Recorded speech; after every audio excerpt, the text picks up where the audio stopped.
Hello my YouTube friends. Today, Saturday, June the 11th, and I just thought I'd do a quick rib video. We're going to do some spare ribs today. We're just going to, got a whole slab of spare ribs. Just going to trim them down to regular spare ribs, not a St. Louis cut. So just stick with us on this beautiful day, and we're going to just do a quick cook on my way of doing some spare ribs on the Weber kettle. We'll be right back. Okay folks, I'm back. It was so nice out, I decided to just come on outside and do this and finish this up. As you can see now, I flipped them over, and all I did in the meantime, I just trimmed off that flat meat that's right there. This membrane, we're gonna get under it here, and we're gonna take it off today. Sometimes I don't take it off, but today we're gonna take it off. So if you can just get under there, sometimes it'll cooperate and come on off in one piece. Sometimes it don't. So we'll see what kind of day today is. Just take your time and work that membrane up.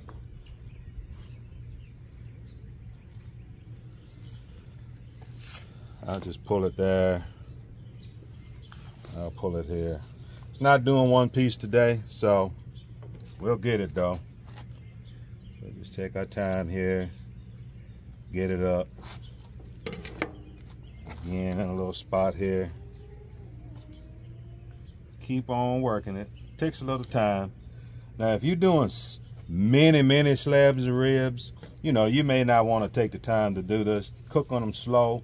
It'll still get to where you can deal with it on your ribs.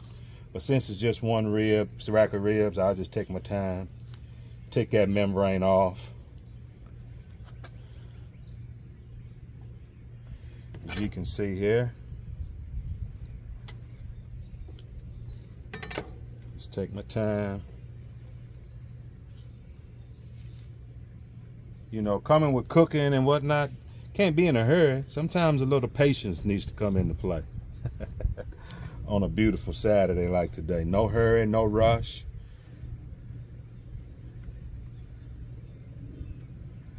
It's late in the day with me getting started with this video.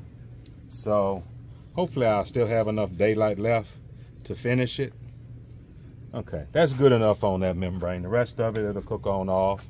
Also, what we're gonna do, we're not doing St. Louis ribs. If we were doing St. Louis, we would take this all the way down here. We're just doing spare ribs. So what I'm gonna do, I'm gonna take this breastbone off. So if you come in here, you'll see, you come right down that gristle line, take that breastbone right off.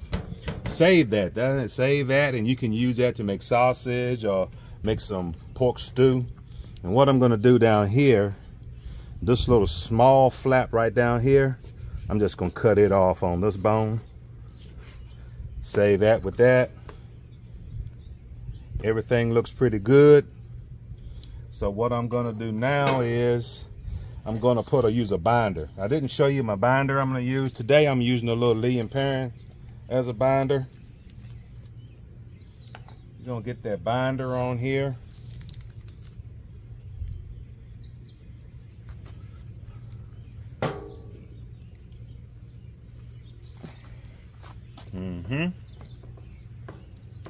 Get that on here, all around there on the sides, just a little coat. And we're gonna start off with our coarse black pepper. We're just gonna raise up from it so we can get a nice even coating on it.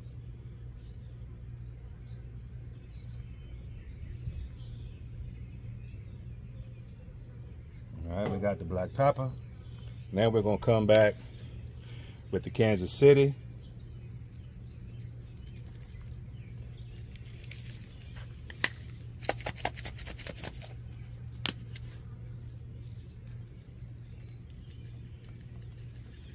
Good coating of it. Well, it'll cooperate. Being humid out, sometimes these rubs get a little sticky when they got sugar in them.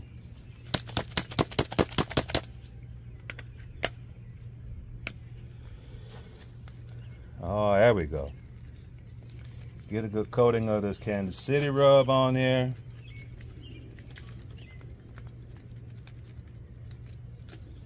Now we're gonna come back with the Cosmo Q's Honey Killer Bee. We're gonna get a little layer of that on there.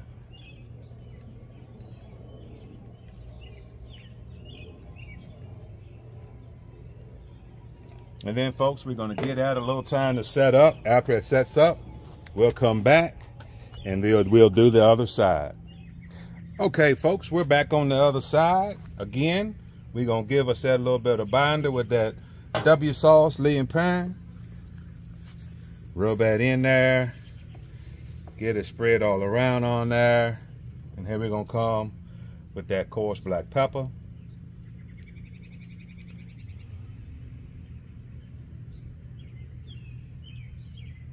Yes, sir. Yes, sir.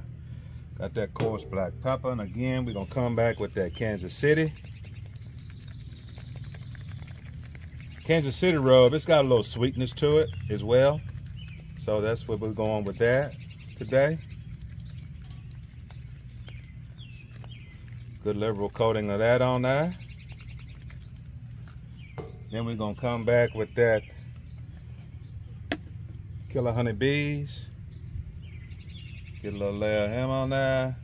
Good even coating.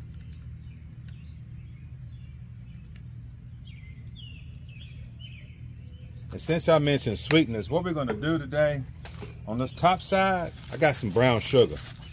And I'm going to take this brown sugar and put it all over the top side of these ribs. We're going for a nice sweet profile. But in doing this, once you put them on your cooker, you got to really monitor your temperatures because you don't want that sugar to burn. If it gets too hot, that sugar will burn on you. And you don't want that. So we're going to just get this spread around.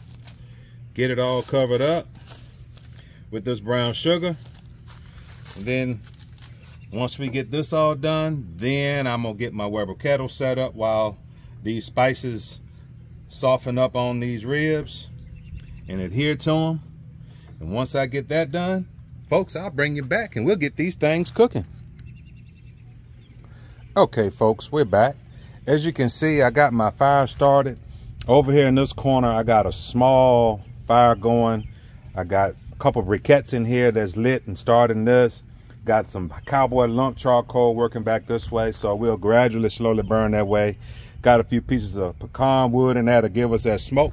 So we're going to get these ribs on here and we're going to get them started.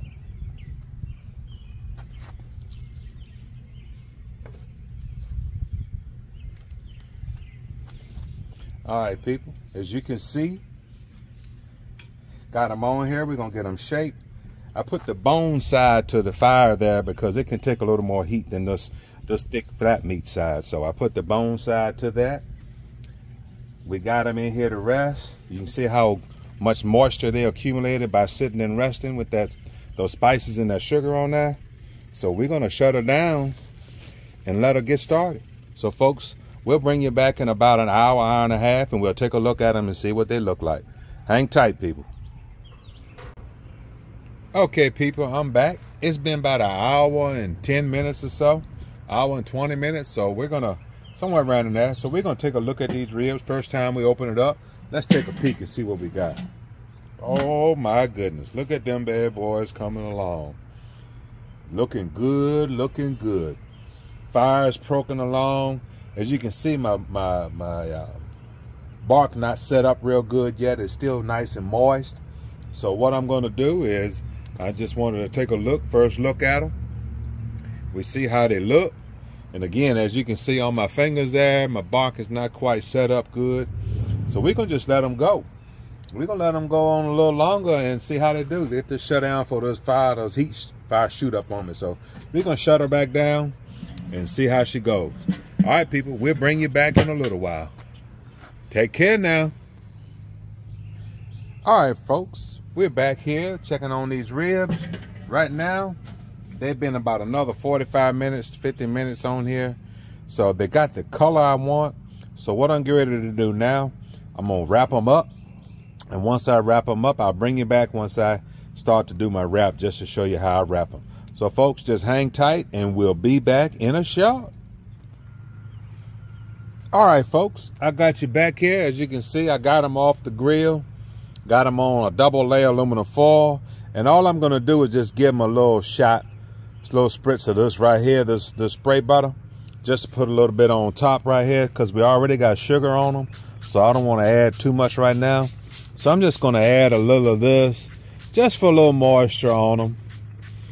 just to help them out a little bit. Then we'll get them back on and let them ride along until they get nice and tender. We'll check on them in about another 45 minutes or so, see how they're looking.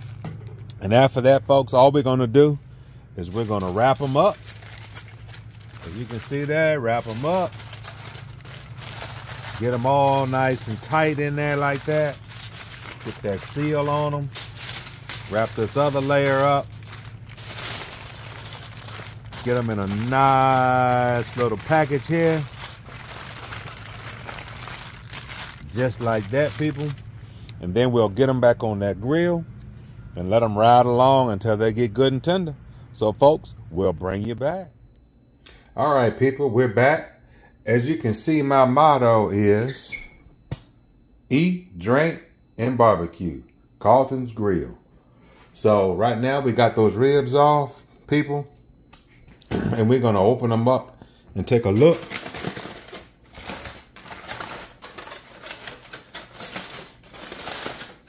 Oh yeah, they look totally amazing. We're gonna get some sauce on them.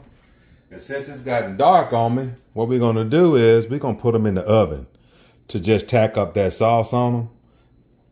And then once we get that sauce tacked up, we will bring you back for a taste. So people, just hang with me one more minute and we'll check these ribs out. Okay, people, we're back. As you can see, we got the sauce set up on these ribs I finished them in the oven because it got dark on me. So what I did was just set the oven on 325 just to tack up the sauce. So we can get a look at these ribs today. So I'm gonna cut a bone out and let's see what we got going on.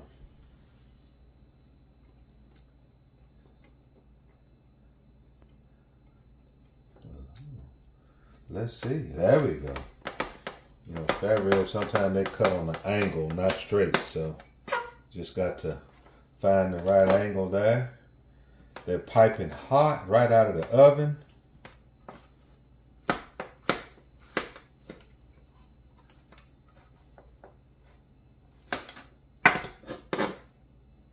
Okay, people, as you can see, look at that rib.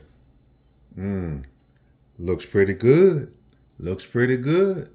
We're gonna give it a taste and see what we taste like.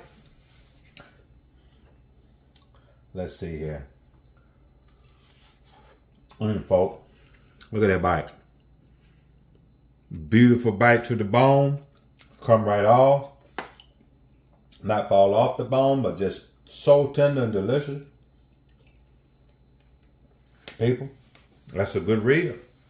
So all I got to say is, folks, thank you very much for watching this video. I appreciate it. These spare ribs turned out great.